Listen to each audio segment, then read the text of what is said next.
Today's TMJ4 is starting a campaign to stop domestic violence, and often victims need the strength to leave and a safe place to go. We talked to a survivor about her journey to freedom.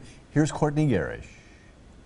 October is Domestic Violence Awareness Month, but it's a problem we need to be aware of every day of the year. A Waukesha County woman hopes her story helps raise that awareness and maybe saves a life. Jane is a smart, attractive, and outgoing woman who loves life. I'm an antique dealer now. There are so many things that I couldn't do before, and it just seems, just that sense of freedom.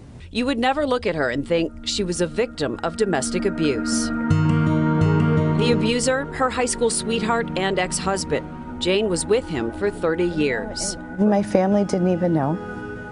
Nobody knew. I hid it very well. She recalls the moments of fear. It is a fear that you could go to your car and he would be there.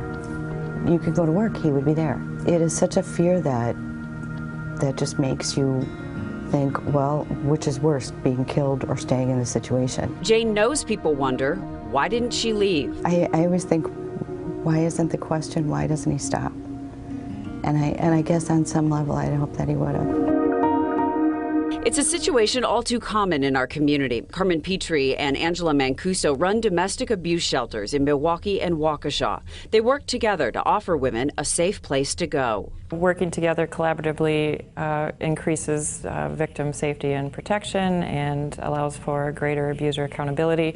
We can't do everything alone. No case is too small, and abuse comes in many forms. We'll have some women who'll call and say, well, he's just verbally abusing me. Just verbally abusing me. Does that count? If you are being abused, it's important to have a safety plan in place.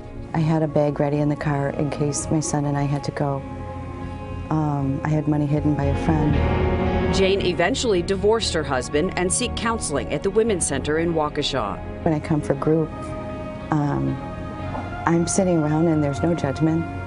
There is women who look at me and, I know what you're saying. Jane finally has her life back, and she hopes her story helps other women get out earlier than she did. That you can say, I need help. And I think that was such a big key for me, was to ask for help.